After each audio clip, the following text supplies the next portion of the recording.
आंदोलन में काम बांटना आना चाहिए। अब जितने भी कार्यकर्ता बैठे हो सब सुन लो इस बात को, इसी के लिए बुलाया गया है आपको।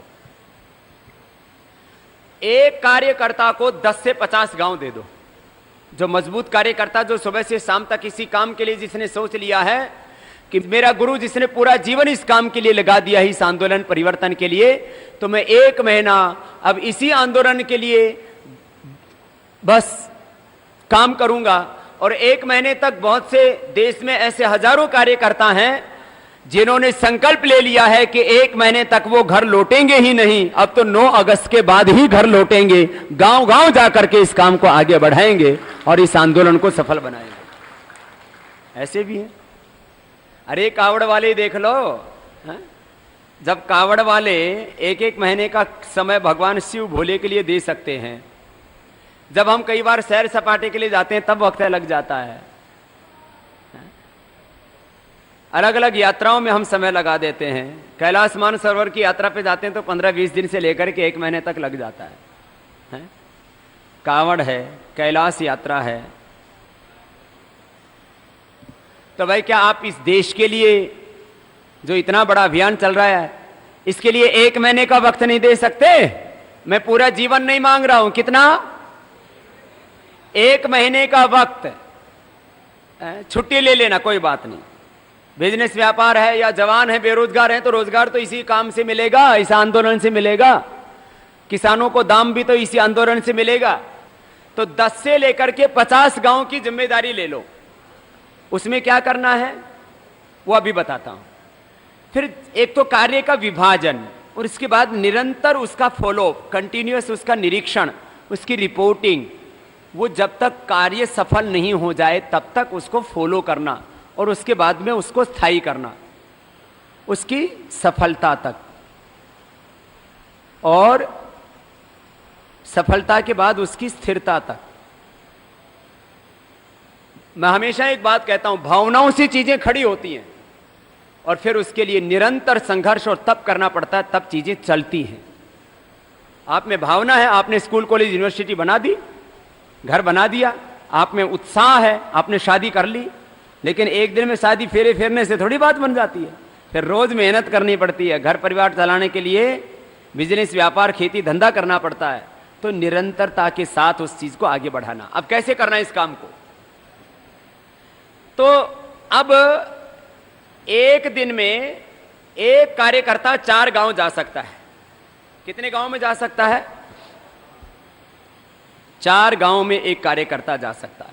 मैंने खूब सोच विचार करके ये स्ट्रेटेजी तय की है, ये रणनीति बनाई है।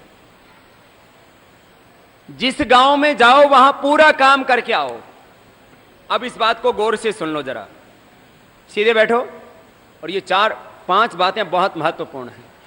एक सात्विक कार्यकर्ता के लिए गीता में भगवान श्री कृष्ण क्या कहते हैं, मेरे साथ बोलेंगे? मुक्त संगो अनहंवादी धृति उत्साह समन्वितः सिद्ध सिद्ध्यो समो भूत्वा सिद्ध सिद्ध्यो निर्विकाराः कर्ता सात्विक उच्यते। सात्विक कार्यकर्ता कौन है? गीता में भगवान श्री कृष्ण कहते हैं मुक्त संगो, जिसमें जो निष्काम कर्म करता है वो सात्विक कार्यकर्ता है, जिसमें कोई लालच नहीं। अनहमवादी, जो अहंकार शून्य है, कोई ईगो नहीं, सब भगवान करा रहा है, मैं निमित्त मात्र। मुक्त संगो अनहमवादी, अहंकार शून्य है, जो तोड़ फोड़ नहीं करता, गुटबाजी नहीं करता, इधर उधर की नहीं करता, अहंकार शून्य।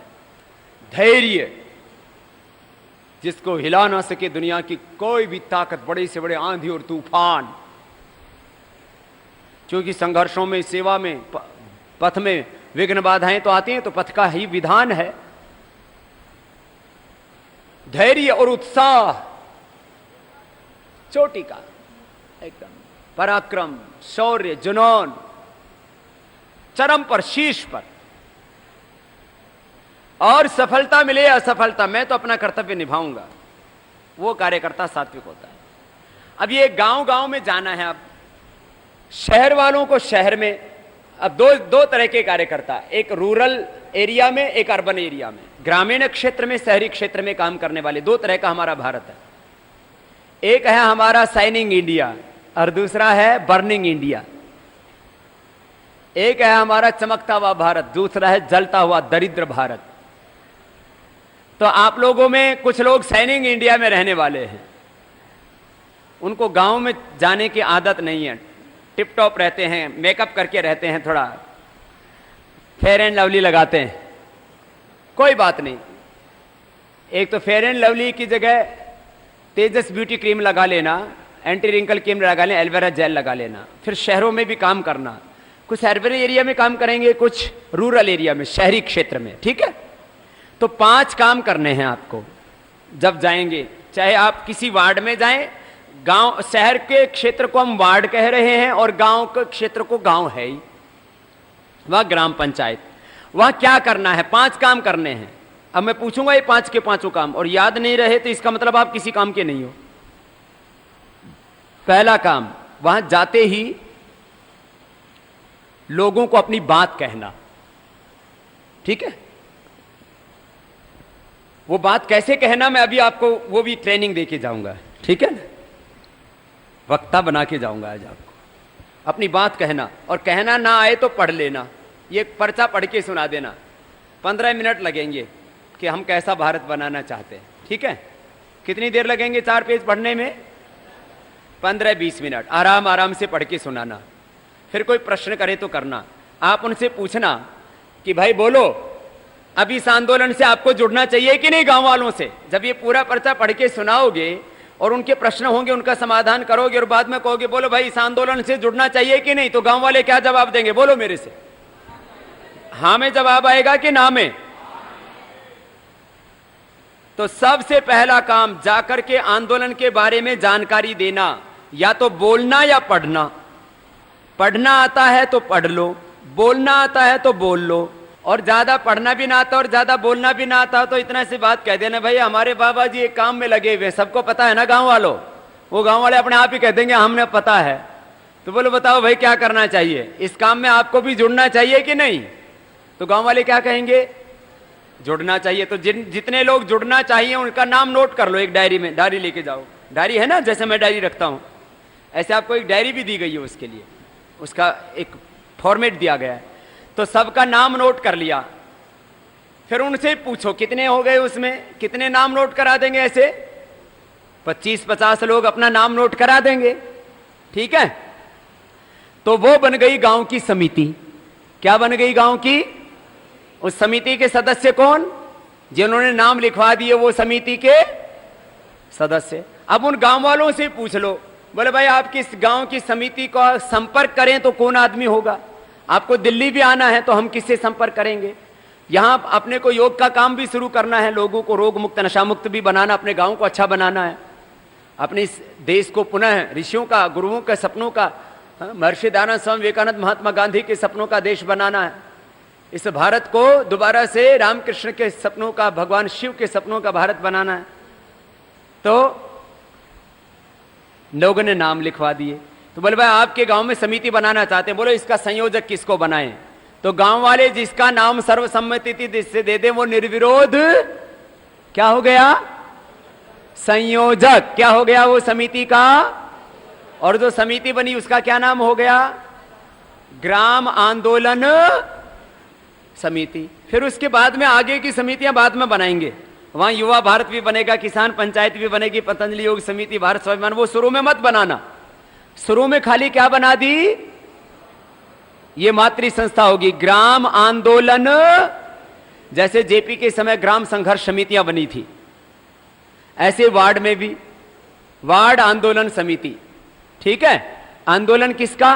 काला धन लाने का, भ्रष्टाचार मिटाने का, व्यवस्था बदलने का, साम्राज्यवादी व्यवस्था के स्थान पर मानवतावादी, राष्ट्रवादी, स्वदेशी व्यवस्था लागू करना, न्यायपूर्ण व्यवस्था लागू करना। खैर कुछ शब्द याद कर लेना। तीसरा क्या काम हो गया? अब उस गांव में जो योग जानता हो उसको बोलो भाई आप गांव में योग सिखाना, ठीक है। फिर उसका नंबर ले लेना, वो योग शिक्षक हो गया वहां का, वो पहले से ही जानता है, करवा ही रहा है, सीख चुका है वो। आज तक हमने 11 करोड़ लोगों को सिखाया, उसमें हर गांव के 2, 4, 10, 50, 100 आदमी हैं। यहां पर भी शिविर रखा था तो सब आए ही थे। अब अगली बात, दिल्ली आंदोलन में भागीदारी, उन्हीं में से तय कर लो। बोले भाई आप में से बोलो भाई, अब एक सन्यासी दिल्ली में आंदोलन कर रहा है, बोलो उस सन्यासी को अकेले कोई लड़ने के लिए, मरने के लिए छोड़ना है या साथ दोगे? तो गांव वाले क्या कहेंगे? साथ देंगे। तो साथ देंगे तो बोले भाई दिल्ली आओ। बोले कैसे आओ? बोले मिल के आओ। तो उस गांव में ज्यादा संख्या हो जाए तो बोले भाई गांव में जो साधन है, गांव में 2-4 लोगों के पास गाड़ी होती है, उसी में बैठ के 20-25 लोग तो उसी में आ जाएंगे गांव के, हो गया काम अपना। कुछ एक दिन में पहुंच जाएंगे, कुछ 2 दिन में पहुंच जाएंगे, जो ज्यादा दूर के ट्रेन से पहुंच जाएंगे। बोले भाई ये तीर्थ यात्रा है जैसे करते हैं, तो ऐसे ये भारत माता का तीर्थ होगा, और इससे भारत माता बचेगी तो सारे तीर्थों का फल मिलेगा। तो ये भारत माता की तीर्थ यात्रा है दिल्ली की। तो दिल्ली की भाई ये भारत माता की तीर्थ यात्रा में कौन कौन सम्मिलित होंगे? तो चलो चल पड़ो अब। तो ये काम समझ में आ गया। पहला काम जाकर के आंदोलन के बारे में बताना, दूसरा काम आंदोलन समिति बनाना, तीसरा काम दिल्ली आने वाले फिर लोगों को तय करना, चौथा काम योग कक्षा, जो योग जानता हो उसको योग कक्षा लगवाना, और पांचवा काम उनको अपडेट रखने के लिए 4-5 निर्देश दे देना कि भाई आप में से जो है योग संदेश के एक योग संदेश अपने पास रखा करो। तो उनको बताना कि भाई आपको पूरा आंदोलन और ये सारा काम है, इसके बारे में अपडेट रहने के लिए योग संदेश मैगजीन एक जरूर मंगा लो। तो गांव में 2-4 लोग इसके सदस्य बन जाएंगे, तो गांव-गांव में अपना संदेश पहुंच जाएगा। और सबको बोलना शाम को क्या देखा करो? आस्था और संस्कार। सुबह क्या देखा करो? आस्था देख करके क्या क्या करो सब? तो एक गांव में गए और ये काम 5 करके आ गए तो समझ लेना आप मेरे ही स्वरूप में हैं, आप मेरे प्रतिनिधि हैं, आप मेरे सच्चे उत्तराधिकारी हैं, आप ऋषियों की सच्ची संतान हैं, और इस धरती पर भगवान राम, कृष्ण और शिव के सपनों का भारत जरूर बनेगा। ऐसा अब ये काम तो हो गया, फिर क्या करोगे? एक ही बार जाने से काम बन जाएगा कि गांव में दूसरी बार भी जाना पड़ेगा? शादी एक बार फेरे फेर करके परिवार चल जाता है, बच्चे पैदा हो जाते हैं, पति पत्नी को रोज साथ में रहना पड़ता है, घर में मेहनत करनी पड़ती है, तो उनके साथ में संपर्क में रहना, फिर 4-5 गांव के लोगों को मिला के 10 गांव के लोगों को मिला के एक बैठक करना, और उन 10 गांव में जो सबसे मजबूत हो उसको ये 4-5 समितियों का संयोजक बना देना, ऐसी एक श्रृंखला तैयार कर देना, फिर उनको बैठा के सब बातें बताना। ट्रेनिंग, आंदोलन के 4 काम क्या क्या हैं, आंदोलन के 4 आयाम क्या हैं? रचना, प्रशिक्षण, सेवा, आंदोलन, संघर्ष। ठीक है ना? फिर ये ट्रेनिंग का काम फिर दूसरे फेज में चलेगा। दूसरे फेज में क्या चलेगा? दूसरे चरण में ट्रेनिंग का काम शुरू कर देना। फिर ट्रेनिंग किस बात की? जो ये सारे मुद्दे हैं ना, जैसे आज मैंने आपको बताया, ऐसे बताना। अब सबको समझ में आ गया है ना? अब तो इतने अच्छे ट्रेंड हो गए हैं, बोले बाबा जी, जैसे डॉक्टर, यदि डॉक्टरी में ट्रेंड हो जाए तो कोई बीमार रहेगा?